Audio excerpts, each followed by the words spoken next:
Morning everyone. Today's our science topic is reproduction or simply we can say प्रजनन। ਪ੍ਰਜਨਨ ਹੈ ਜੋ ਬਹੁਤ ਹੀ ਇੰਪੋਰਟੈਂਟ ਟੌਪਿਕ ਹੈ ਤੁਹਾਡੇ ਐਗਜ਼ਾਮ ਦੇ ਲਈ, ਤੁਹਾਡੇ ਲਈ, ਠੀਕ ਹੈ। ਇਹਦੇ ਵਿੱਚੋਂ ਮੋਸਟਲੀ ਬਹੁਤ ਜ਼ਿਆਦਾ ਨੌਲੇਜ ਆਪਣੇ ਲਈ ਹੈ ਅਤੇ ਬਹੁਤ ਜ਼ਿਆਦਾ ਇੰਪੋਰਟੈਂਟ ਹੈ। ਇਹ ਪੇਪਰ ਬੇਸਡ ਵਿਊ ਤੋਂ ਬਹੁਤ ਜ਼ਿਆਦਾ ਇੰਪੋਰਟੈਂਟ ਚੈਪਟਰ ਹੈ। ਵੈਸੇ ਵੀ ਪ੍ਰਜਨਨ ਆ ਜਿਹੜਾ ਉਹ ਕਿਸੇ ਵੀ ਪ੍ਰਜਾਤੀ ਦੀ ਹੋਂਦ ਦੇ ਲਈ ਬਹੁਤ ਜ਼ਰੂਰੀ ਹੈ।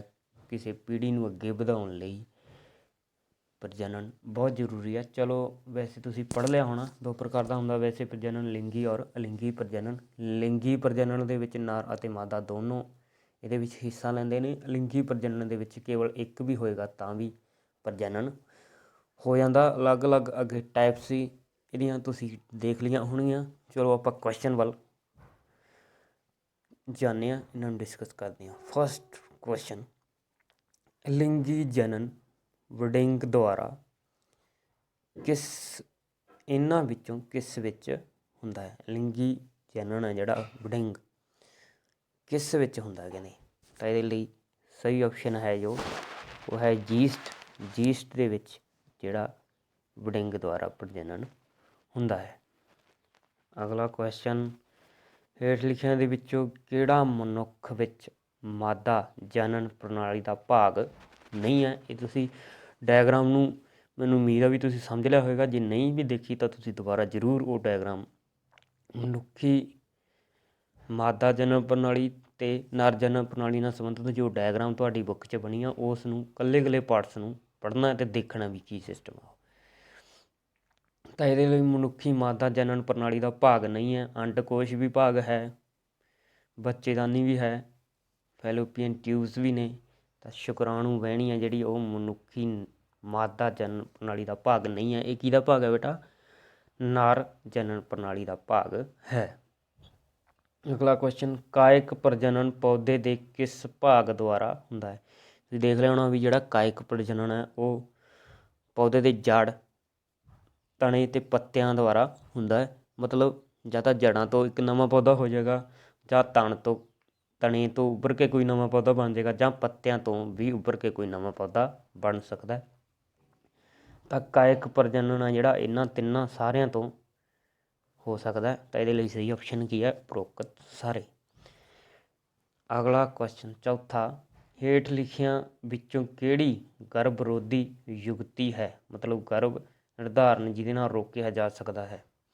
ਫਸਟ ਹੈ ਕੋਂਡਮ, ਸੈਕਿੰਡ ਗਰਭ ਨਿਰੋਧਕ ਗੋਲੀਆਂ, third option copper T and fourth option ਉਪਰੋਕਤ ਸਾਰੇ। ਇਹ ਜਿਹੜੀਆਂ ਤਿੰਨ ਵਿਧੀਆਂ ਲਿਖੀਆਂ ਕੋਂਡਮ, ਗਰਭ ਨਿਰੋਧਕ ਗੋਲੀਆਂ ਅਤੇ ਕਾਪਰ ਟੀ, ਇਹ ਤਿੰਨੇ ਹੀ ਗਰਭ ਨਿਰੋਧਨ ਨੇ। ਇਹ ਤਿੰਨਾਂ ਨਾਲ ਹੀ ਗਰਭ ਨਿਰੋਧਨ ਰੋਕਿਆ ਜਾ ਸਕਦਾ ਹੈ, ਠੀਕ ਹੈ। ਤਾਂ ਇਹ ਗਰਭ ਵਿਰੋਧੀ ਯੁਗਤੀਆਂ ਤਿੰਨੇ ਹੀ ਨੇ। ਤਾਂ ਇਹਦੇ ਲਈ ਆਪਸ਼ਨ ਸਹੀ ਹੈ ਜਿਹੜੀ ਉਹ ਉਪਰੋਕਤ ਸਾਰੇ ਹੈ। ਅਗਲਾ ਕੁਐਸਚਨ, ਫੁੱਲਾਂ ਵਾਲੇ ਪੌਦਿਆਂ ਵਿੱਚ ਜਨਨ ਪ੍ਰਕਿਰਿਆ ਵਿੱਚ ਪਰਾਗ ਕਣ ਪੁੰਕੇਸਰ ਤੋਂ ਇਸਤਰੀ ਕੇਸਰ ਦੇ ਸਟਿਗਮਾ ਤੱਕ ਪਰਿਵਹਨ ਕਰਦੇ ਹਨ। ਇਸ ਪ੍ਰਕਿਰਿਆ ਨੂੰ ਕੀ ਕਿਹਾ ਜਾਂਦਾ ਬੇਟਾ? ਪਰਾਗਣ। ਜਦੋਂ ਪਰਾਗ ਕਣ ਪੁੰਕੇਸਰ ਤੋਂ ਇਸਤਰੀ ਕੇਸਰ ਤੱਕ ਪਰਿਵਹਨ ਕਰਦੇ ਨੇ ਤਾਂ ਉਸ ਪ੍ਰਕਿਰਿਆ ਨੂੰ ਆਪਾਂ ਕੀ ਬੋਲਦੇ ਹੁੰਦੇ ਹਾਂ? ਪਰਾਗਣ ਬੋਲਦੇ ਹਾਂ। ਅਗਲਾ, ਨਰ ਜਨਨ ਸੈੱਲਾਂ ਜਾਂ ਸ਼ੁਕਰਾਣੂਆਂ ਦਾ ਨਿਰਮਾਣ ਕਿੱਥੇ ਹੁੰਦਾ? ਅੰਡਕੋਸ਼, ਪਤਾਲੂ ਜਾਂ ਅੱਗੇ ਹੋਰ ਆਪਸ਼ਨਾਂ ਵੀ ਹੋਣਗੀਆਂ। ਤਾਂ ਇਹ ਸਿੰਪਲ ਹੀ ਹੈ, ਨਰ ਜਨਨ ਸੈੱਲ ਜਾਂ ਸ਼ੁਕਰਾਣੂ ਦਾ ਨਿਰਮਾਣ ਕਿੱਥੇ ਹੁੰਦਾ? ਪਤਾਲੂਆਂ ਵਿੱਚ ਹੁੰਦਾ ਹੈ। ਅਗਲਾ ਕੁਐਸਚਨ ਜੋ ਹੈ ਤੁਹਾਡਾ, ਮਾਦਾ ਜਨਨ ਸੈੱਲਾਂ ਜਾਂ ਅੰਡ ਸੈੱਲਾਂ ਦਾ ਨਿਰਮਾਣ ਕਿੱਥੇ ਹੁੰਦਾ ਹੈ? ਆਪਸ਼ਨ ਏ ਅੰਡਕੋਸ਼, ਪਤਾਲੂ, ਬੱਚੇਦਾਨੀ, ਫੈਲੋਪੀਅਨ ਟਿਊਬਸ। ਤਾਂ ਕਿੱਥੇ ਹੁੰਦਾ ਬੇਟਾ? ਅੰਡਕੋਸ਼ ਦੇ ਵਿੱਚ ਹੁੰਦਾ। ਹਰ ਮਹੀਨੇ ਅੰਡਕੋਸ਼ ਦੇ ਵਿੱਚੋਂ ਇੱਕ ਆਂਡਾ ਰਿਲੀਜ਼ ਹੁੰਦਾ ਹੈ। ਅਗਲਾ 8ਵਾਂ ਕੁਐਸਚਨ, ਭਰੂਣ ਨੂੰ ਮਾਂ ਦੇ ਲਹੂ ਤੋਂ ਪੋਸ਼ਣ ਮਿਲਦਾ ਹੈ। ਇਸ ਲਈ ਇੱਕ ਵਿਸ਼ੇਸ਼ ਰਚਨਾ ਹੁੰਦੀ ਹੈ ਜਿਸ ਨੂੰ ਡੈਸ਼ ਕਿਹਾ ਜਾਂਦਾ ਹੈ। ਜਿਹੜਾ ਭਰੂਣ ਬੱਚਾ ਪਲ ਰਿਹਾ ਹੁੰਦਾ ਮਾਂ ਦੇ ਪੇਟ ਦੇ ਵਿੱਚ, ਉਹਨੂੰ ਪੋਸ਼ਣ ਕਿੱਥੋਂ ਮਿਲਦਾ? ਇੱਕ ਸੰਰਚਨਾ ਹੁੰਦੀ ਹੈ, ਇਹਨੂੰ ਪੋਸ਼ਣ ਮਿਲਦਾ, ਉਹਨੂੰ ਬੋਲਦੇ ਆ ਆਪਾਂ ਪਲੇਸੈਂਟਾ ਬੋਲਦੇ ਹਾਂ। ਠੀਕ ਹੈ ਬੇਟਾ, ਇਹਨੂੰ ਯਾਦ ਰੱਖਣਾ ਹੈ। ਅਗਲਾ 9ਵਾਂ ਕੁਐਸਚਨ, ਅਧਿਆਪਕ ਨੇ ਜਮਾਤ ਵਿੱਚ ਪ੍ਰਸ਼ਨ ਪੁੱਛਿਆ ਕਿ ਜੰਤੂਆਂ ਵਿੱਚ ਪ੍ਰਜਨਨ ਦੀ ਉਸ ਵਿਧੀ ਦਾ ਨਾਂ ਦੱਸੋ ਜਿਸ ਵਿੱਚ ਬੱਚੇ ਪੈਦਾ ਕਰਨ ਲਈ ਨਰ ਅਤੇ ਮਾਦਾ ਵਿੱਚੋਂ ਕੇਵਲ ਇੱਕ ਹੀ ਕਾਫੀ ਹੁੰਦਾ ਹੈ। ਉੱਤਰਾਂ ਲਈ ਸਹੀ ਉੱਤਰ ਚੋਣ ਕਰੋ। ਤਾਂ ਕਿਹੜਾ ਹੁੰਦਾ ਜਿਹਦੇ ਲਈ ਇੱਕ ਵੀ ਹੋਵੇ? ਮੈਂ ਵੀਡੀਓ ਦੇ ਸ਼ੁਰੂ ਦੇ ਵਿੱਚ ਹੀ ਦੱਸਤਾ ਸੀ, ਲਿੰਗੀ ਪ੍ਰਜਨਨ ਲਈ 2 ਚਾਹੀਦੇ ਆ, ਪਰ ਲਿੰਗੀ ਪ੍ਰਜਨਨ ਲਈ ਇੱਕ ਵੀ ਹੋਏਗਾ ਤਾਂ ਵੀ ਪ੍ਰਜਨਨ ਹੋ ਜਾਏਗਾ। ਤਾਂ ਇਹਦੇ ਲਈ ਸਹੀ ਆਪਸ਼ਨ ਲਿੰਗੀ ਪ੍ਰਜਨਨ ਹੈ। 10ਵਾਂ ਕੁਐਸਚਨ, ਕੁਝ ਪੌਦਿਆਂ ਵਿੱਚ ਕਾਇਕ ਪ੍ਰਜਨਨ ਦੁਆਰਾ ਡੈਸ਼ ਤੋਂ ਨਵੇਂ ਪੌਦੇ ਵਿਕਸਿਤ ਹੁੰਦੇ ਹਨ। ਆਪਾਂ ਕਰ ਹੀ ਲਿਆ ਪਹਿਲਾਂ, ਕਿਸ ਤੋਂ ਹੁੰਦੇ ਆ ਬੇਟਾ? ਜੜ੍ਹਾਂ, ਤਣੇ ਅਤੇ ਪੱਤਿਆਂ ਤੋਂ। ਇਹ ਆਪਸ਼ਨ ਦੂਜੀ, ਤਣੇ, ਜੜ੍ਹਾਂ ਅਤੇ ਪੱਤਿਆਂ ਤੋਂ ਨਵੇਂ ਪੌਦੇ ਵਿਕਸਿਤ ਹੋ ਜਾਂਦੇ ਹਨ। ਇਹਨਾਂ ਵਿੱਚੋਂ ਕਿਹੜਾ ਖੰਡਨ ਵਿਧੀ ਰਾਹੀਂ ਪ੍ਰਜਨਨ ਕਰਦਾ ਹੈ? ਅਮੀਬਾ ਦੇ ਵਿੱਚ ਵੀ ਖੰਡਨ ਹੁੰਦਾ ਹੈ, ਬੈਕਟੀਰੀਆ ਦੇ ਵਿੱਚ ਵੀ ਹੁੰਦਾ ਹੈ, ਅਗਲਾ ਪਲਾਜ਼ਮੋਡੀਅਮ ਦੇ ਵਿੱਚ ਵੀ ਹੁੰਦਾ ਹੈ, ਅਤੇ ਉਪਰੋਕਤ ਸਾਰੇ। ਤਾਂ ਇਹਦੇ ਲਈ ਸਹੀ ਆਪਸ਼ਨ ਕੀ ਹੋ ਜਾਏਗੀ? ਉਪਰੋਕਤ ਸਾਰੇ ਹੋ ਜਾਏਗੀ। ਅਗਲਾ ਕੁਐਸਚਨ 12ਵਾਂ, ਮਨੀ ਪਲਾਂਟ ਪੌਦੇ ਵਿੱਚ ਪ੍ਰਜਨਨ ਕਿਸ ਵਿਧੀ ਰਾਹੀਂ ਹੁੰਦਾ ਹੈ? ਕਾਇਕ ਪ੍ਰਜਨਨ ਰਾਹੀਂ, ਵਿਡਿੰਗ ਰਾਹੀਂ, ਪੁਨਰਜਨਨ ਰਾਹੀਂ, ਵਿਖੰਡਨ ਰਾਹੀਂ। ਤਾਂ ਕਿਹਦੇ ਰਾਹੀਂ ਹੁੰਦਾ ਬੇਟਾ? ਕਾਇਕ ਪ੍ਰਜਨਨ ਰਾਹੀਂ। ਉਹਦੇ ਵੀ ਜੇ ਅਗਰ ਪੱਤੇ ਕੱਟ ਕੇ ਰੱਖ ਦਿੱਤੇ ਜਾਣ, ਉਹਦੀ ਸੈੱਲ ਦਿੱਤੀ ਜਾਵੇ, ਤਾਂ ਉਹ ਵੀ ਇੱਕ ਨਵੇਂ ਪੌਦੇ ਦੇ ਵਿੱਚ ਪਰਿਵਰਤਿਤ ਹੋ ਜਾਂਦਾ ਹੈ। ਚਿੱਤਰ ਵਿੱਚ ਹੇਠਾਂ ਦਿਖਾਏ ਚਿੱਤਰ ਵਿੱਚ ਜੀਵ ਪ੍ਰਜਨਨ ਦੀ ਕਿਹੜੀ ਵਿਧੀ ਹੈ? ਦੇਖੋ ਕਿਹੜੀ ਵਿਧੀ ਦਿਖਾਈ ਗਈ ਹੈ। ਪਹਿਲਾਂ ਤਾਂ ਇਹ ਕਿਹੜਾ ਹੈਗਾ ਬੇਟਾ? ਨੇ ਅਮੀਬਾ ਦਾ ਦਿਖਾਇਆ ਗਿਆ ਪ੍ਰਜਨਨ। ਉਹਦੇ ਵਿੱਚ ਕੀ ਹੋ ਰਿਹਾ? 2 ਖੰਡਨ ਹੋ ਰਿਹਾ, 2 ਖੰਡ ਹੋ ਗਏ, 2 ਭਾਗ ਹੋ ਗਏ ਇੱਥੇ। ਤਾਂ ਕਿਹੜੀ ਵਿਧੀ ਹੈ ਇਹਦੇ? 2 ਖੰਡਨ। ਹਾਈਡਰਾ ਵਿੱਚ ਸੈੱਲਾਂ ਦੇ ਨਿਯਮਿਤ ਵਿਭਾਜਨ ਦੇ ਕਾਰਨ ਇੱਕ ਸਥਾਨ ਉੱਤੇ ਆਭਾਰ ਵਿਕਸਿਤ ਹੋ ਜਾਂਦਾ ਹੈ। ਇਸ ਆਭਾਰ ਨੂੰ ਕੀ ਬੋਲਦੇ ਨੇ? ਕਲੀ। ਕਈ ਪੌਦਿਆਂ ਨੇ ਦੇਖਿਆ ਨਾ ਵੀ ਕਲੀਆਂ ਖਿਲਦੀਆਂ ਨੇ। ਇੱਕ ਪੌਦੇ ਦੇ ਵਿੱਚ ਕੁਛ ਹਿੱਸਾ ਜਿਹੜਾ ਉੱਭਰਨ ਲੱਗ ਜਾਂਦਾ, ਉਹਦੇ ਤੋਂ ਨਵਾਂ ਪੌਦਾ ਬਣ ਸਕਦਾ, ਉਹਨੂੰ ਕੀ ਬੋਲਦੇ ਹਾਂ ਆਪਾਂ? ਕਲੀ ਬੋਲਦੇ ਹਾਂ।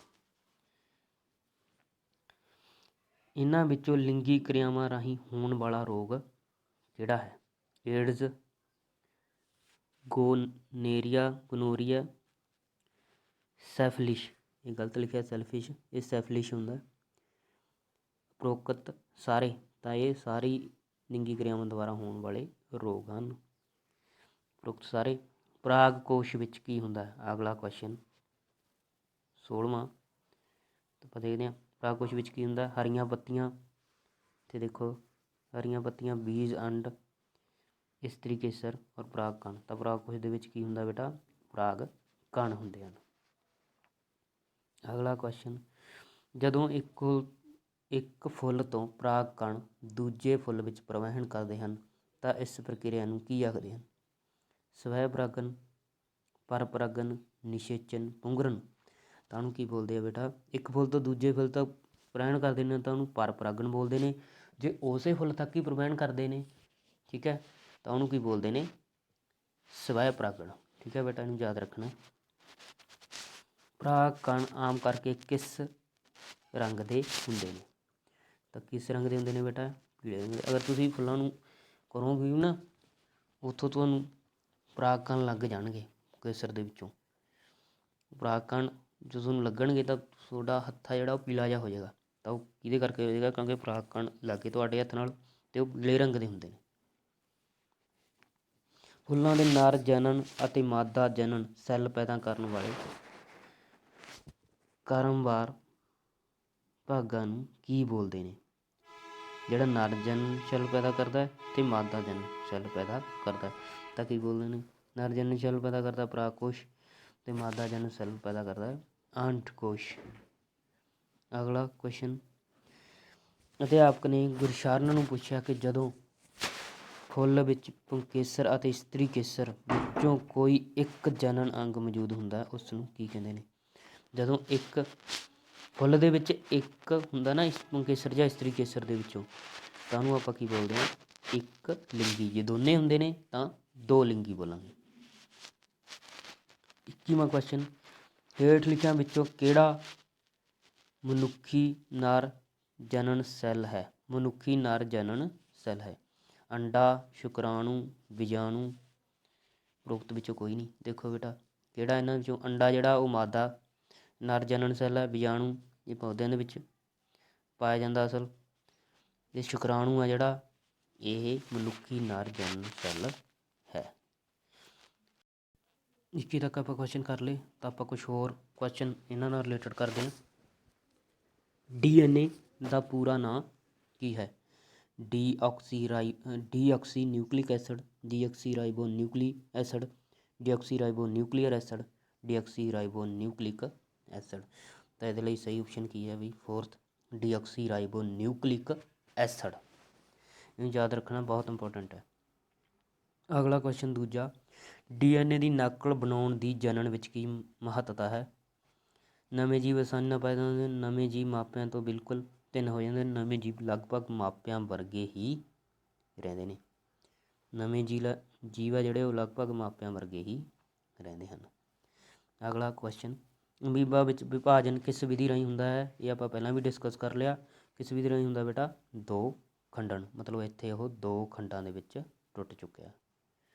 ਅਗਲਾ ਕੁਐਸਚਨ, ਹੇਠ ਲਿਖਿਆਂ ਵਿੱਚੋਂ ਕਿਸ ਦੁਆਰਾ ਕਾਇਕ ਪ੍ਰਜਨਨ ਵਿਧੀ ਉਪਯੋਗ ਕੀਤੀ ਜਾਂਦੀ ਹੈ? ਕਿਸ ਦੁਆਰਾ ਕੀਤੀ ਜਾਂਦੀ ਹੈ ਬੇਟਾ? ਕਰ ਲਿਆ ਆਪਾਂ ਡਿਸਕਸ, ਪੌਦਿਆਂ ਦੁਆਰਾ ਕਾਇਕ ਪ੍ਰਜਨਨ ਵਿਧੀ ਉਪਯੋਗ ਕੀਤੀ ਜਾਂਦੀ ਹੈ।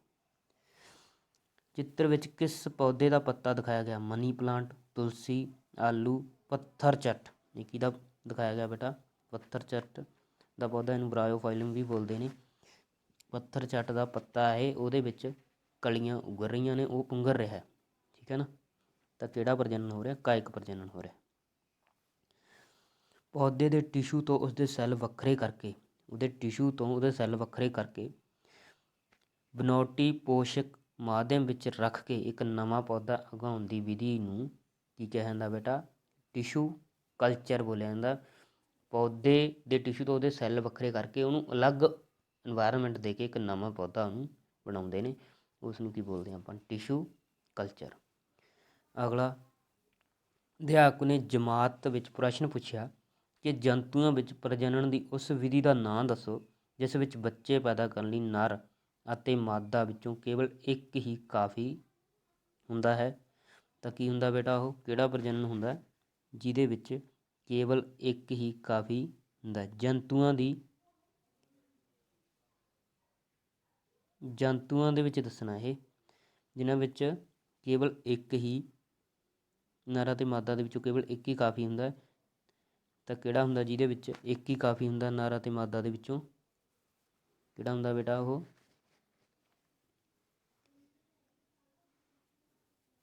ਪੁਨਰ ਜਨਨ ਹੁੰਦਾ, ਠੀਕ ਹੈ। ਮਤਲਬ ਇੱਕ ਹੀ ਕਾਫੀ ਹੁੰਦਾ ਉਹਦੇ ਵਿੱਚ, ਉਹ ਆਪਣੇ ਆਪ ਤੋਂ ਹੀ ਬਣਦਾ ਨਾ। ਉਹ ਅਗਰ ਟੁੱਟ ਗਿਆ ਦੋ ਪਾਰਟਸ ਦੇ ਵਿੱਚ ਤਾਂ ਉਹਦੇ ਦੋਨਾਂ ਦੇ ਨਵੇਂ ਪੌਦੇ ਨਵਾਂ ਜੀਵ ਬਣ ਜਾਣਾ। ਅਗਲਾ ਕੁਐਸਚਨ, ਕਾਇਕ ਪ੍ਰਜਨਨ ਵਿਧੀ ਰਾਹੀਂ ਪੌਦੇ ਉਗਾਉਣ ਦਾ ਕੀ ਫਾਇਦਾ ਹੁੰਦਾ ਹੈ? ਫਸਟ ਆਪਸ਼ਨ, ਪੌਦੇ ਬਿਮਾਰੀ ਮੁਕਤ ਹੁੰਦੇ ਹਨ, ਇੱਕੋ ਸਮੇਂ ਬਹੁਤ ਸਾਰੇ ਪੌਦੇ ਉੱਗ ਜਾਂਦੇ ਹਨ, ਬੀਜ ਮੁਕਤ ਪੌਦੇ ਵੀ ਉੱਗ ਸਕਦੇ ਹਨ, ਅਤੇ ਉਪਰੋਕਤ ਸਾਰੇ। ਤਾਂ ਕਾਇਕ ਪ੍ਰਜਨਨ ਰਾਹੀਂ ਇਹ ਸਾਰੇ ਇਹਦੇ ਫਾਇਦੇ ਹੀ ਨੇ ਵੀ ਪੌਦੇ ਨੂੰ ਬਿਮਾਰੀ ਘੱਟ ਲੱਗਦੀ ਹੈ, ਨਵੇਂ ਪੌਦੇ ਬਹੁਤ ਸਾਰੇ ਉੱਗ ਸਕਦੇ ਨੇ ਇੱਕੋ ਸਮੇਂ, ਅਤੇ ਬੀਜ ਮੁਕਤ, ਆਪਾਂ ਨੂੰ ਮਤਲਬ ਬੀਜ ਦੀ ਲੋੜ ਨਹੀਂ ਪਈ, ਐਵੇਂ ਹੀ ਆਪਾਂ ਉਗਾ ਲਿਆ। 9ਵਾਂ ਕੁਐਸਚਨ, ਮਲੇਰੀਆ ਪਰਜੀਵੀ ਵਿੱਚ ਪ੍ਰਜਨਨ ਕਿਸ ਵਿਧੀ ਰਾਹੀਂ ਹੁੰਦਾ ਹੈ? ਤਾਂ ਕਿਸ ਵਿਧੀ ਰਾਹੀਂ ਹੁੰਦਾ ਬੇਟਾ? ਤੁਸੀਂ ਇਹ ਬੁੱਕ ਦੇ ਵਿੱਚ ਦੇਖਿਆ ਹੋਣਾ, ਬਹੁ ਖੰਡਨ ਵਿਧੀ ਰਾਹੀਂ ਮਲੇਰੀਆ ਪਰਜੀਵੀ ਜਿਹੜਾ ਪਲਾਜ਼ਮੋਡੀਅਮ ਬੋਲਦੇ ਉਹਨੂੰ, ਉਸ ਵਿੱਚ ਪ੍ਰਜਨਨ ਹੁੰਦਾ ਹੈ। ਹੇਠ ਲਿਖਿਆਂ ਵਿੱਚੋਂ ਕਿਹੜਾ ਜੀਵ ਪੁਨਰ ਜਨਨ ਵਿਧੀ ਦੁਆਰਾ ਪ੍ਰਜਨਨ ਕਰਦਾ ਹੈ? ਕਿਹੜਾ ਕਰਦਾ ਬੇਟਾ? ਪਲੇਨੇਰੀਆ ਜੀਵ ਇਹ ਜਿਹਾ ਜਿਹੜਾ ਪੁਨਰ ਜਨਨ ਵਿਧੀ ਦੁਆਰਾ ਪ੍ਰਜਨਨ ਕਰਦਾ। ਪੁਨਰ ਜਨਨ ਮਤਲਬ ਜੇ ਅਗਰ ਉਹ ਕਿਸੇ ਕਾਰਨ ਕਰਕੇ ਟੁੱਟ ਜੇ, ਮਤਲਬ ਉਹਦਾ ਸਰੀਰ ਦੋ ਭਾਗਾਂ ਦੇ ਵਿੱਚ ਹੋ ਜੇ ਜਾਂ ਤਿੰਨ ਭਾਗਾਂ ਦੇ ਵਿੱਚ ਹੋ ਜੇ, ਕਿੰਨੇ ਮਰਜ਼ੀ ਭਾਗਾਂ 'ਚ ਹੋ ਜੇ, ਉਹ ਟੁੱਟ ਜੇ ਜਾਂ ਆਪਾਂ ਹੀ ਵੱਢ ਦਈਏ ਉਹਨੂੰ, ਤਾਂ ਉਸ ਤੋਂ ਉਹਦੇ ਨਵੇਂ ਜੀਵ ਪੈਦਾ ਹੋ ਜਾਣੇ, ਦੋਨੇ ਭਾਗਾਂ ਤੋਂ ਉਹ ਨਵਾਂ ਬਣ ਜਾਣਾ, ਠੀਕ ਹੈ। ਨਵੇਂ ਜੀਵ ਪੈਦਾ ਹੋ ਜਾਣੇ, ਵਿਕਸਿਤ ਹੋ ਜਾਣੇ। ਅਗਲਾ 11ਵਾਂ, ਅਧਿਆਪਕ ਨੇ ਜਮਾਤ ਵਿੱਚ ਬੱਚਿਆਂ ਨੂੰ ਇੱਕ ਸੈਲੀ ਜੀਵਾਂ ਬਾਰੇ ਸਮਝਾਇਆ, ਹੇਠ ਲਿਖਿਆਂ ਦੇ ਵਿੱਚੋਂ ਕਿਹੜਾ ਇੱਕ ਸੈਲੀ ਜੀਵ ਨਹੀਂ ਹੈ? ਤਾਂ ਕਿਹੜਾ ਬੇਟਾ ਜਿਹੜਾ ਇੱਕ ਸੈਲੀ ਜੀਵ ਨਹੀਂ ਹੈ? Amoeba, paramecium, bacteria, hydra.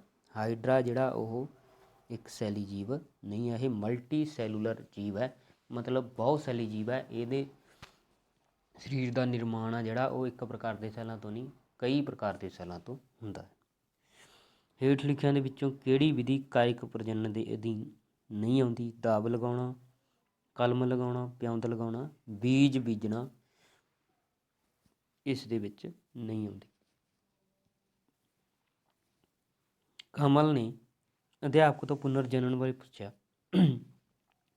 ਤੁਹਾਡੇ ਅਨੁਸਾਰ ਅਧਿਆਪਕ ਨੇ ਉਸ ਨੂੰ ਪੁਨਰ ਜਨਨ ਬਾਰੇ ਕੀ ਸਮਝਾਇਆ ਹੋਏਗਾ?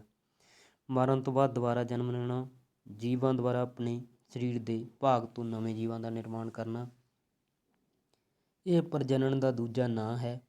ਪੱਥਰ ਚੱਟ ਦੇ ਪੱਤਿਆਂ ਤੋਂ ਨਵੇਂ ਪੌਦੇ ਉੱਗ ਜਾਣ ਦੀ ਪ੍ਰਕਿਰਿਆ। ਤਾਂ ਕੀ ਸਮਝਾਇਆ ਹੋਏਗਾ ਅਧਿਆਪਕ ਨੇ? ਜੀਵਾਂ ਦੁਆਰਾ ਆਪਣੇ ਸਰੀਰ ਦੇ ਭਾਗ ਤੋਂ ਨਵੇਂ ਜੀਵਾਂ ਦਾ ਨਿਰਮਾਣ ਕਰਨਾ। ਆ ਜਿਹੜਾ ਆਪਾਂ ਪਲੇਨ ਏਰੀਆ ਦੇ ਵਿੱਚ ਡਿਸਕਸ ਕਰਕੇ ਹਟੇ ਹਾਂ ਉਹ ਪੁਨਰ ਜਨਨ ਹੈ। ਮਤਲਬ ਜੇ ਉਹ ਟੁੱਟ ਗਿਆ ਦੋ ਭਾਗਾਂ ਦੇ ਵਿੱਚ, ਉਹ ਜਿਹੜੇ ਦੋਨੇ ਭਾਗ ਆ ਉਹਨਾਂ ਤੋਂ ਇੱਕ ਨਵਾਂ ਜੀਵ ਬਣ ਜਾਣਾ। ਕਿਹੜੇ ਜੀਵ ਦੁਆਰਾ ਪ੍ਰਜਨਨ ਵਿਡਿੰਗ ਵਿਧੀ ਦੁਆਰਾ ਕੀਤਾ ਜਾਂਦਾ ਹੈ?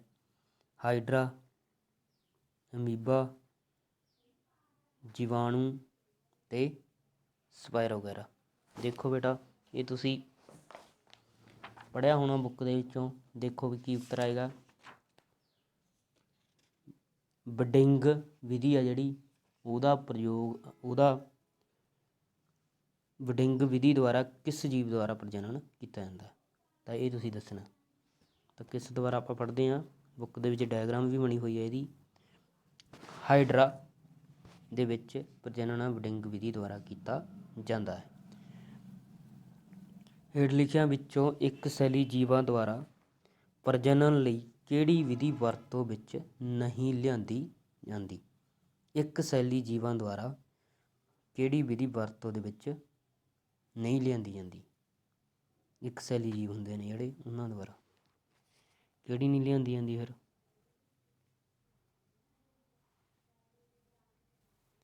ਕਿਹੜੀ ਨਹੀਂ ਲਿਆਂਦੀ ਜਾਂਦੀ ਬੇਟਾ? ਪੁਨਰ ਜਨਨ।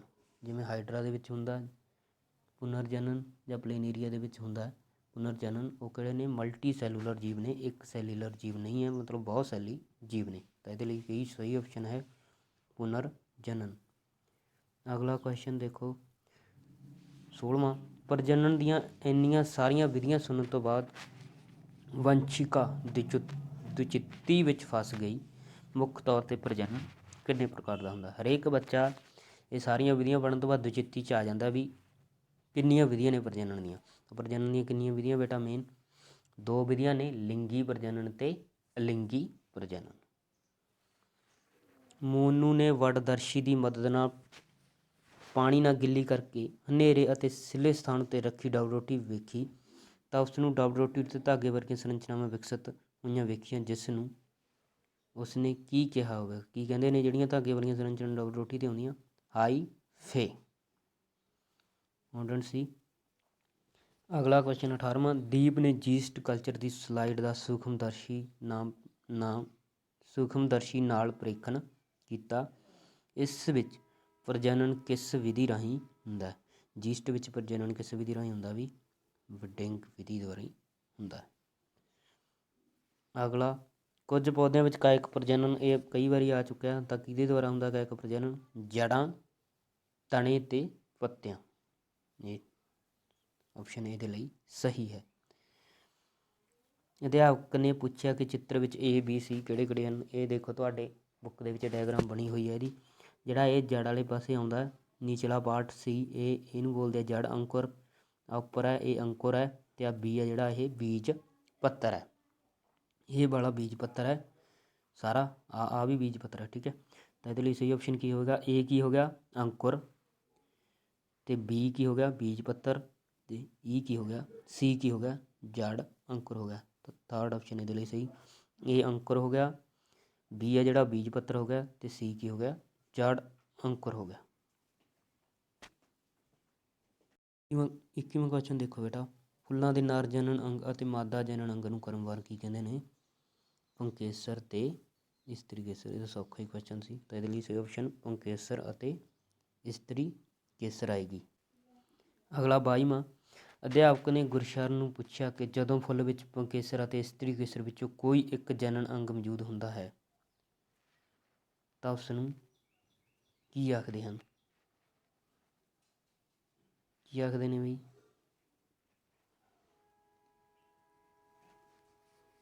ਇੱਕ ਅੰਗ ਨੂੰ ਪਹਿਲਾਂ ਹੀ ਕੀਤਾ ਆਪਾਂ, ਇੱਕ ਲਿੰਗੀ ਆਖਦੇ ਨੇ। ਪੌਦੇ ਜਿਵੇਂ ਕੇਲੇ, ਗੁਲਾਬ ਪੈਦਾ ਕਰਨ ਦੀ ਸਮਰੱਥਾ ਖੋ ਦਿੰਦੇ ਨੇ। ਕੀ ਪੈਦਾ ਕਰਨ ਦੀ ਸਮਰੱਥਾ ਖੋ ਦਿੰਦੇ ਨੇ? ਇਹ ਬੀਜ ਪੈਦਾ ਕਰਨ ਦੀ ਸਮਰੱਥਾ ਖੋ ਦਿੰਦੇ ਨੇ। ਇਸ ਕਰਕੇ ਜਦੋਂ ਇਹਨਾਂ ਦੇ ਪੌਦੇ ਉਗਾਏ ਜਾਂਦੇ ਨੇ, ਇਹਨਾਂ ਦੇ ਪੌਦੇ ਕਾਇਕ ਪ੍ਰਜਨਨ ਦੁਆਰਾ ਜਾਂ ਦਾਬ ਲਗਾਉਣਾ, ਕਲਮ ਲਗਾਉਣਾ ਇਹਨਾਂ ਦੇ ਵਿੱਚ ਜ਼ਿਆਦਾ ਮਸ਼ਹੂਰ ਹੈ, ਐਵੇਂ ਲਗਾਏ ਜਾਂਦੇ ਨੇ। ਠੀਕ ਹੈ ਬੇਟਾ, ਇਹ ਬੀਜ ਪੈਦਾ ਕਰਨ ਦੀ ਸਮਰੱਥਾ ਖੋ ਦਿੰਦੇ ਨੇ। ਅਧਿਆਪਕ ਨੇ ਵਿਦਿਆਰਥੀਆਂ ਨੂੰ ਸਮਝਾਇਆ ਕਿ ਜਦੋਂ ਇੱਕ ਫੁੱਲ ਤੋਂ ਪਰਾਗਕਣ ਦੂਜੇ ਫੁੱਲ ਦੇ ਸਟਿਗਮਾ ਤੱਕ ਪ੍ਰਵਾਹਨ ਕਰਦੇ ਨੇ ਤਾਂ ਉਸ ਨੂੰ ਕੀ ਬੋਲਦੇ ਨੇ? ਪਰਪਰਾਗਣ। ਜਦੋਂ ਆਪਣੇ ਹੀ ਫੁੱਲ ਦੇ ਤੱਕ ਪ੍ਰਵਾਹਨ ਕਰਦੇ ਨੇ ਪਰਾਗਕਣ ਤਾਂ ਉਹਨੂੰ ਬੋਲਦੇ ਨੇ ਸਵੈ ਪਰਾਗਣ। ਜਦੋਂ ਦੂਜੇ ਫੁੱਲ ਤੱਕ ਪ੍ਰਵਾਹਨ ਕਰਦੇ ਨੇ ਉਹਨੂੰ ਬੋਲਦੇ ਨੇ ਪਰਪਰਾਗਣ। ਡੈਸ਼ ਪਰਾਗਕਣ ਬਣਾਉਂਦੇ ਹਨ? ਪੁੰਕੇਸਰ ਬਣਾਉਂਦਾ ਹੈ। ਅੰਡਕੋਸ਼, ਅੰਡ ਸੈੱਲ, ਫਿਲਾਮੈਂਟ। ਤਾਂ ਕੌਣ ਬਣਾਉਂਦਾ ਪਰਾਗਕਣ? ਪੁੰਕੇਸਰ ਪਰਾਗਕਣ ਬਣਾਉਂਦੇ ਹਨ। ਅਗਲਾ 26ਵਾਂ, ਜਨਨ ਸੈੱਲਾਂ ਦੇ ਮਿਲਣ ਨਾਲ ਡੈਸ਼ ਬਣਦਾ ਹੈ ਜਿਸ ਵਿੱਚ ਨਵੇਂ ਪੌਦੇ ਵਿੱਚ ਵਿਕਸਿਤ ਹੋਣ ਦੀ ਸਮਰੱਥਾ ਹੁੰਦੀ ਹੈ। ਜਨਨ ਸੈੱਲਾਂ ਦੇ ਮਿਲਣ ਨਾਲ ਕੀ ਬਣਦਾ ਬੇਟਾ? ਜੁਗਮਜ ਬਣਦਾ ਹੈ ਜਿਸ ਵਿੱਚ ਨਵੇਂ ਪੌਦੇ ਵਿੱਚ ਵਿਕਸਿਤ ਹੋਣ ਦੀ ਸਮਰੱਥਾ ਹੁੰਦੀ ਹੈ। ਜਦੋਂ ਜੁਗਮਜ ਬਣ ਜਾਂਦਾ ਹੈ, ਜੇ ਆਪਾਂ ਮਨੁੱਖੀ ਜਨਨ ਪ੍ਰਣਾਲੀ ਦੀ ਗੱਲ ਕਰੀਏ ਤਾਂ ਜੁਗਮਜ ਆ ਜਿਹੜਾ ਉਹ ਜੁਗਮਜ ਆ ਜਿਹੜਾ ਉਹ ਬੱਚੇਦਾਨੀ ਦੇ ਵਿੱਚ ਵਿਕਸਿਤ ਹੁੰਦਾ ਹੈ। ਡਬਲ ਰੋਟੀ ਵਿੱਚ ਕਿਸ ਕਾਰਨ ਤੇਜ਼ੀ ਨਾਲ ਉੱਲੀ ਵਿਕਸਿਤ ਹੁੰਦੀ ਹੈ? ਹਵਾ ਵਿੱਚ ਜ਼ਿਆਦਾ ਬੀਜਾਣੂ, ਬਹੁਤ ਜ਼ਿਆਦਾ ਧਾਗਿਆਂ ਵਰਗੀਆਂ ਰਚਨਾਵਾਂ ਦੀ ਮੌਜੂਦਗੀ, ਛਿੱਲ ਅਤੇ ਪੌਸ਼ਟਿਕ ਤੱਤਾਂ ਦੀ ਮੌਜੂਦਗੀ, ਗੋਲਾਕਾਰ ਸਪੰਜੀਆਂ। ਜਿਹੜੇ ਦੂਜੇ ਅਤੇ ਚੌਥੇ ਨੇ ਨਾ, ਇਹ ਤਾਂ ਬਾਅਦ 'ਚ ਵਿਕਸਿਤ ਹੁੰਦੇ ਨੇ, ਇਹ ਜ਼ਰੂਰੀ ਤਾਂ ਨਹੀਂ, ਇਹ ਤਾਂ ਬਾਅਦ 'ਚ ਬਣਨਗੇ।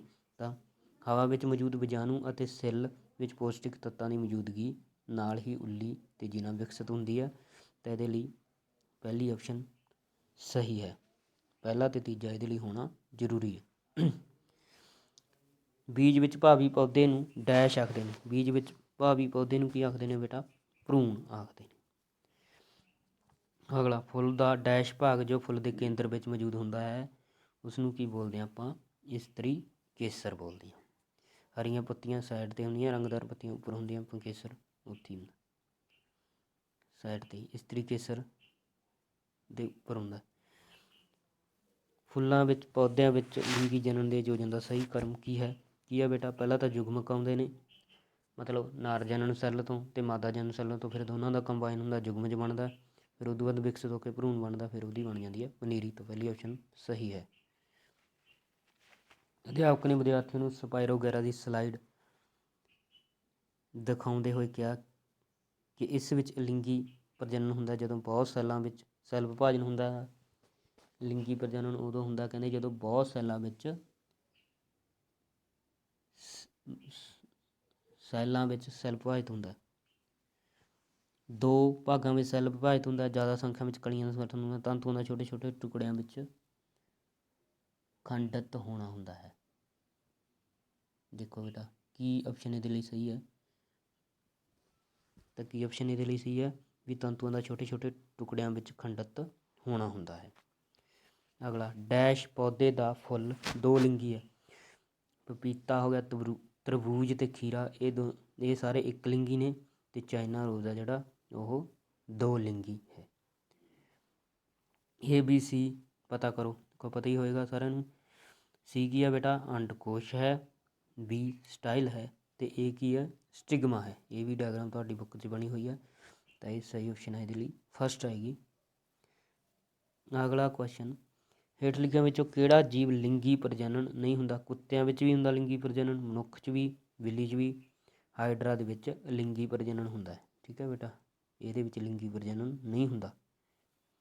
ਰਮਨ ਦੇ ਅਧਿਆਪਕ ਨੇ ਅੱਜ ਜਮਾਤ ਵਿੱਚ ਕਿਸ਼ੋਰ ਅਵਸਥਾ ਦੌਰਾਨ ਹੋਣ ਵਾਲੇ ਪਰਿਵਰਤਨਾਂ ਬਾਰੇ ਪੜ੍ਹਾਇਆ।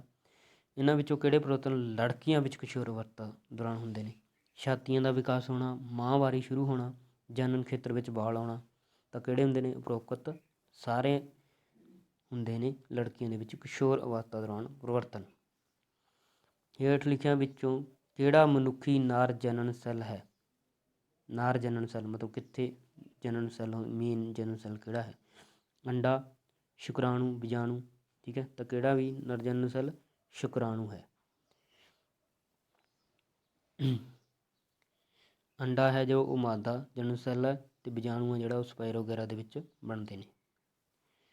ਸ਼ੁਕਰਾਣੂਆਂ ਦਾ ਨਿਰਮਾਣ ਮਨੁੱਖੀ ਨਾਰ ਪ੍ਰਜਨਨ ਪ੍ਰਣਾਲੀ ਦੇ ਕਿਸ ਅੰਗ ਵਿੱਚ ਹੁੰਦਾ ਬੇਟਾ? ਬਹੁਤ ਇੰਪੋਰਟੈਂਟ ਔਰ ਸੌਖਾ ਵੀ ਹੈ, ਵਤਾਲੂਆਂ ਵਿੱਚ ਹੁੰਦਾ ਹੈ। ਰਚਨਾ ਹੈਰਾਨ ਹੈ ਕਿ ਗਰਭ ਵਿੱਚ ਪਲ ਰਹੇ ਭਰੂਣ ਨੂੰ ਪੋਸ਼ਣ ਕਿੱਥੋਂ ਮਿਲਦਾ ਹੈ? ਉਸ ਦੀ ਡਾਕਟਰ ਦੀਦੀ ਨੇ ਦੱਸਿਆ ਕਿ ਭਰੂਣ ਨੂੰ ਮਾਂ ਦੇ ਲਹੂ ਤੋਂ ਹੀ ਪੋਸ਼ਣ ਮਿਲਦਾ, ਇਸ ਲਈ ਇੱਕ ਵਿਸ਼ੇਸ਼ ਰਚਨਾ ਹੁੰਦੀ ਹੈ ਜੋ ਬੱਚੇਦਾਨੀ ਦੀ ਕੰਧ ਵਿੱਚ ਧਸੀ ਹੁੰਦੀ ਹੈ। ਇਸ ਰਚਨਾ ਦਾ ਨਾਂ ਦੱਸੋ। ਤਾਂ ਇਹ ਪਹਿਲਾਂ ਵੀ ਆਪਾਂ ਕੀਤਾ ਸੀ। ਇਸ ਰਚਨਾ ਦਾ ਨਾਂ ਕੀ ਹੈ ਬੇਟਾ? ਪਲੈਸੈਂਟਾ। ਪਲੇਸੈਂਟਾ ਇਹਦਾ ਨਾਮ ਹੈ। ਠੀਕ ਹੈ, ਅਤੇ ਅੱਗੇ ਅੰਡਕੋਸ਼ ਦੇ ਵਿੱਚ ਅੰਡੇ ਬਣਦੇ ਨੇ, ਪਤਾਲੂ ਦੇ ਸ਼ੁਕਰਾਣੂਆਂ ਦਾ ਨਿਰਮਾਣ ਹੁੰਦਾ। ਸਰਵਿਕਸ ਹੈ ਜਿਹੜੀ ਉਹ ਬੱਚੇਦਾਨੀ ਨੂੰ ਯੋਨੀ ਨਾਲ ਜੋੜਦੀ ਹੈ। ਅਗਲਾ, ਕੁਝ ਰੋਗ ਅਜਿਹੇ ਹੁੰਦੇ ਹਨ ਜੋ ਲਿੰਗੀ ਕਿਰਿਆ ਦੌਰਾਨ ਇੱਕ ਵਿਅਕਤੀ ਤੋਂ ਦੂਜੇ ਵਿਅਕਤੀ ਨੂੰ ਲੱਗ ਜਾਂਦੇ ਹਨ। ਹੇਠ ਲਿਖਿਆਂ ਵਿੱਚੋਂ ਕਿਹੜਾ ਰੋਗ ਲਿੰਗੀ ਕਿਰਿਆ ਦੌਰਾਨ ਨਹੀਂ ਲੱਗ ਸਕਦਾ? ਗੁਨੇਰੀਆ, ਗਿੱਲੜ, ਏਡਜ਼, ਸੈਫਿਲਿਸ। ਦੇਖੋ ਆ ਤਾਂ ਸਾਰੇ ਹੀ ਲੱਗ ਸਕਦੇ ਨੇ, ਗੁਨੇਰੀਆ ਵੀ, ਏਡਜ਼ ਵੀ, ਸੈਫਿਲਿਸ। ਤਾਂ ਕਿਹੜਾ ਨਹੀਂ ਲੱਗ ਸਕਦਾ? ਇਹ ਗਲੇ ਦਾ ਰੋਗ ਹੁੰਦਾ ਗਿੱਲੜ, ਇਹਦਾ ਲਿੰਗੀ ਕਿਰਿਆ ਦੌਰਾਨ ਨਹੀਂ ਲੱਗ ਸਕਦਾ। ਅਗਲਾ, ਹੇਠ ਲਿਖਿਆਂ ਵਿੱਚੋਂ ਕਿਹੜਾ ਗਰਭ ਨਿਰੋਧਨ ਦਾ ਸਾਧਨ ਹੈ? ਨਿਰੋਧ ਯਾਨੀ ਕਿ ਕੰਡਮ, ਕਾਪਰ ਟੀ, ਹਾਰਮੋਨ ਗੋਲੀਆਂ। ਉਪਰੋਕਤ ਸਾਰੇ ਗਰਭ ਨਿਰੋਧਨ ਦਾ ਸਾਧਨ ਹਨ। ਅਗਲਾ ਕੁਐਸਚਨ 41ਵਾਂ, ਮਾਦਾ ਜਨਨ ਪ੍ਰਣਾਲੀ ਦੇ ਅੰਗਾਂ ਦੀ ਸਹੀ ਲੇਬਲਿੰਗ ਦੀ ਤਰਤੀਬ ਚੁਣਨੀ ਆਪਾਂ। ਦੇਖੋ ਬੇਟਾ, ਮੈਂ ਤੁਹਾਨੂੰ ਪਹਿਲਾਂ ਹੀ ਦੱਸ ਦਿੰਦਾ, ਇਹ ਹੁੰਦੀ ਹੈ ਯੋਨੀ, 5ਵੇਂ 'ਤੇ ਯੋਨੀ ਹੈ, ਤੀਜੇ 'ਤੇ ਸਰਵੈਕਸ ਮੈਂ ਪਹਿਲਾਂ ਹੀ ਦੱਸ ਕੇ ਹਟਿਆ। ਦੂਜਾ ਇੱਥੋਂ ਅੰਡਾ ਰਿਲੀਜ਼ ਹੁੰਦਾ, ਅੰਡਕੋਸ਼ ਹੈ। ਇੱਕ 'ਤੇ ਫੈਲੋਪੀਅਨ ਟਿਊਬਸ ਹੈ ਜਾਂ ਅੰਡਵਹਿਣੀ ਕਹਾਂਗੇ ਇਹਨੂੰ, ਅਤੇ ਇਹ ਜਿਹੜੀ 4th ਹੈ ਇਹ ਕੀ ਆ? ਬੱਚੇਦਾਨੀ ਹੈ। ਠੀਕ ਹੈ, ਤਾਂ ਆਪਾਂ ਕਿਹੜੀ ਆਪਸ਼ਨ ਸਹੀ ਹੈ ਇਹਦੇ ਲਈ? 5 'ਤੇ ਯੋਨੀ ਹੈ। ਦੇਖੋ ਆਹ ਦੇਖੋ, ਦੂਜੀ ਆਪਸ਼ਨ। ਪਹਿਲਾ ਅੰਡਵਹਿਣੀ ਹੈ, ਦੂਜੇ 'ਤੇ ਅੰਡਕੋਸ਼ ਹੈ, ਇਹ ਨਹੀਂ ਆਉਂਦੀ। ਆਏਗਾ ਪਹਿਲਾ ਅੰਡਵਹਿਣੀ ਹੈ, ਦੂਜੇ 'ਤੇ ਅੰਡਕੋਸ਼ ਹੈ, ਤੀਜਾ ਸਰਵਿਕਸ ਹੈ, ਚੌਥਾ ਜਿਹੜਾ ਉਹ ਬੱਚੇਦਾਨੀ ਹੈ, ਅਤੇ 5ਵਾਂ ਯੋਨੀ ਹੈ। ਤਾਂ ਇਹਦੇ ਲਈ 4th ਆਪਸ਼ਨ ਹੈ ਸਹੀ ਹੋਈ। ਇਹ ਡਾਇਗਰਾਮ ਤੁਸੀਂ ਬੁੱਕ ਦੇ ਵਿੱਚ ਬਹੁਤ ਧਿਆਨ ਨਾਲ ਦੇਖਣੀ ਹੈ। ਸ਼ੁਕਰਾਣੂ ਨਿਰਮਾਣ ਲਈ ਕਿਹੜਾ ਹਾਰਮੋਨ ਜ਼ਿੰਮੇਵਾਰ ਹੈ? ਤਾਂ ਕਿਹੜਾ ਹਾਰਮੋਨ ਜ਼ਿੰਮੇਵਾਰ ਹੈ ਵੀ? ਟੈਸਟੋਸਟੀਰੋਨ ਹਾਰਮੋਨ ਇਹ ਸ਼ੁਕਰਾਣੂ ਨਿਰਮਾਣ ਲਈ ਜ਼ਿੰਮੇਵਾਰ ਹੈ। ਹਰ ਮਹੀਨੇ ਮਾਦਾ ਸਰੀਰ ਵਿੱਚੋਂ 2 ਤੋਂ 8 ਦਿਨਾਂ ਲਈ ਲਹੂ ਦੇ ਵਗਣ ਨੂੰ ਕੀ ਕਹਿੰਦੇ ਨੇ? ਸ਼ੁਕਰਾਣੂ, ਭਰੂਣ, ਪਲੇਸੈਂਟਾ, ਮਾਹਵਾਰੀ। ਤੁਹਾਨੂੰ ਕੀ ਕਹਿੰਦੇ ਬੇਟਾ? ਮਾਹਵਾਰੀ। ਅਗਲਾ ਕੁਐਸਚਨ, ਕਿਸ਼ੋਰ ਅਵਸਥਾ ਦੌਰਾਨ ਲੜਕਿਆਂ ਵਿੱਚ ਹੋਣ ਵਾਲਾ ਪਰਿਵਰਤਨ ਕਿਹੜਾ ਹੈ? ਚਿਹਰੇ 'ਤੇ ਦਾੜੀ ਮੁੱਛਾਂ ਦਾ ਆਉਣਾ, ਆਵਾਜ਼ ਦਾ ਭਾਰੀਪਨ, ਜਣਨ ਖੇਤਰਾਂ 'ਤੇ ਵਾਲ ਆਉਣਾ। ਉਪਰੋਕਤ ਸਾਰੇ ਪਰਿਵਰਤਨ ਲੜਕੀਆਂ ਦੇ ਵਿੱਚ ਆਉਂਦੇ ਨੇ। ਭਰੂਣ ਦਾ ਵਿਕਾਸ ਮਾਦਾ ਪ੍ਰਜਨਨ ਪ੍ਰਣਾਲੀ ਦੇ ਕਿਸ ਅੰਗ ਵਿੱਚ ਹੁੰਦਾ ਹੈ? ਕਿਸ ਅੰਗ ਵਿੱਚ ਹੁੰਦਾ ਬੇਟਾ? ਬੱਚੇਦਾਨੀ ਵਿੱਚ ਹੁੰਦਾ ਹੈ। ਅਗਲਾ, ਹੇਠ ਲਿਖਿਆਂ ਵਿੱਚੋਂ ਕਿਹੜਾ ਅੰਗ ਮਨੁੱਖੀ ਨਰ ਪ੍ਰਜਨਨ ਪ੍ਰਣਾਲੀ ਦਾ ਹਿੱਸਾ ਨਹੀਂ ਹੈ? ਪਤਾਲੂ, ਬੀਰਜ ਥੈਲੀ, ਅੰਡਕੋਸ਼, ਪ੍ਰੋਸਟੇਟ ਗਲੈਂਡ। ਤਾਂ ਕਿਹੜਾ ਭਾਗ ਨਹੀਂ ਹੈ ਵੀ? ਅੰਡਕੋਸ਼। ਇਹ ਕਿਹਦਾ ਭਾਗ ਹੈ? ਮਨੁੱਖੀ ਮਾਦਾ ਪ੍ਰਜਨਨ ਪ੍ਰਣਾਲੀ ਦਾ ਭਾਗ ਹੈ। ਅਗਲਾ, ਗਰਭ ਨਿਰੋਧਨ ਦਾ ਸਾਧਨ ਕਿਹੜਾ ਸਾਧਨ ਲਿੰਗੀ ਕਿਰਿਆ ਦੌਰਾਨ ਹੋਣ ਵਾਲੇ ਰੋਗਾਂ ਤੋਂ ਵੀ ਬਚਾ ਸਕਦਾ ਹੈ? ਕਿਹੜਾ ਬਚਾ ਸਕਦਾ ਹੈ? ਨਿਰੋਧ ਜਾਂ ਕੰਡਮ। ਇਹ ਰੋਗਾਂ ਤੋਂ, ਲਿੰਗੀ ਕਿਰਿਆ ਦੌਰਾਨ ਜਿਹੜੇ ਹੋਣ ਵਾਲੇ ਰੋਗ ਨੇ ਉਹਨਾਂ ਤੋਂ ਵੀ ਇਹ ਬਚਾਅ ਕਰ ਸਕਦਾ ਹੈ। ਅਗਲਾ, ਪ੍ਰੋਸਟੇਟ ਗ੍ਰੰਥੀ ਔਰ ਬੀਜ ਥਲੀ ਰਿਸਾਵ ਪੈਦਾ ਕਰਦੇ ਹਨ ਜੋ ਸ਼ੁਕਰਾਣੂਆਂ ਨੂੰ ਕੀ ਪ੍ਰਦਾਨ ਕਰਦੇ ਨੇ? ਪ੍ਰਵਾਹਨ ਲਈ ਤਰਲ ਮਾਧਿਅਮ, ਸ਼ੁਕਰਾਣੂਆਂ ਲਈ ਭੋਜਨ। ਉਪਰੋਕਤ ਦੋਵੇਂ। ਤਾਂ ਇਹ ਕੀ ਕਰਦੇ ਨੇ ਬੇਟਾ? ਉਪਰੋਕਤ ਦੋਵੇਂ। ਪ੍ਰਵਾਹਨ ਲਈ ਤਰਲ ਮਾਧਿਅਮ ਵੀ ਉਹ ਸ਼ੁਕਰਾਣੂ ਆ ਜਿਹੜੇ ਉਹ ਆਸਾਨੀ ਨਾਲ ਵਹਿ ਸਕਣ, ਪ੍ਰਵਾਹਨ ਹੋ ਸਕੇ ਉਹਨਾਂ ਦਾ, ਅਤੇ ਸ਼ੁਕਰਾਣੂਆਂ ਲਈ ਭੋਜਨ ਵੀ ਇਹ ਪ੍ਰਦਾਨ ਕਰਦੇ ਨੇ। ਅਗਲਾ ਕੁਐਸਚਨ, ਹੇਠ ਲਿਖਿਆਂ ਵਿੱਚੋਂ ਕਿਹੜਾ ਅੰਗ ਮਨੁੱਖੀ ਮਾਦਾ ਪ੍ਰਜਨਨ ਪ੍ਰਣਾਲੀ ਦਾ ਹਿੱਸਾ ਨਹੀਂ ਹੈ? ਅੰਡਕੋਸ਼ ਵੀ ਹੈ, ਬੱਚੇਦਾਨੀ ਵੀ ਹੈ, ਯੋਨੀ ਵੀ ਹੈ, ਤਾਂ ਕਿਹੜਾ ਨਹੀਂ ਹੈਗਾ? ਪਤਾਲੂ। ਇਹ ਕਾਹਦਾ ਹੈ? ਮਨੁੱਖੀ ਨਾਰ ਪ੍ਰਜਨਨ ਪ੍ਰਣਾਲੀ ਦਾ ਹਿੱਸਾ ਹੈ। ਬਲਦੇਵ ਜਾਣਨਾ ਚਾਹੁੰਦਾ ਹੈ ਕਿ ਨਿਸ਼ੇਚਨ ਕੀ ਹੈ? ਕੀ ਤੁਸੀਂ ਹੇਠ ਲਿਖਿਆਂ ਵਿੱਚੋਂ ਨਿਸ਼ੇਚਨ ਦੀ ਸਹੀ ਪਰਿਭਾਸ਼ਾ ਦੱਸ ਸਕਦੇ ਹੋ? ਊੜਾ, ਆਂਡਾ ਅਤੇ ਸ਼ੁਕਰਾਣੂ ਦਾ ਆਪਸ ਵਿੱਚ ਸੁਮੇਲ, ਭਰੂਣ ਦਾ ਮਾਂ ਦੇ ਲਹੂ ਤੋਂ ਪੋਸ਼ਣ ਲੈਣਾ, ਤਾਲੂ ਵਿੱਚ ਸ਼ੁਕਰਾਣੂ ਦਾ ਨਿਰਮਾਣ। ਉਪਰੋਕਤ ਵਿੱਚੋਂ ਕੋਈ ਨਹੀਂ। ਤਾਂ ਨਿਸ਼ੇਚਨ ਕੀ ਹੁੰਦਾ ਬੇਟਾ? ਜਦੋਂ ਆਂਡਾ ਅਤੇ ਸ਼ੁਕਰਾਣੂ ਆਪਸ ਵਿੱਚ ਮਿਲ ਜਾਂਦੇ ਨੇ, ਇਹ ਹੁੰਦਾ ਨਿਸ਼ੇਚਨ। ਤਾਂ ਇਹ ਸੀ ਅੱਜ ਦਾ ਆਪਣਾ ਵੀਡੀਓ ਲੈਕਚਰ ਜੋ ਪ੍ਰਜਨਨ 'ਤੇ ਸੀਗਾ। ਮੈਨੂੰ ਉਮੀਦ ਹੈ ਤੁਹਾਨੂੰ ਇਹ ਸਮਝ ਆ ਗਿਆ ਹੋਣਾ। ਧੰਨਵਾਦ।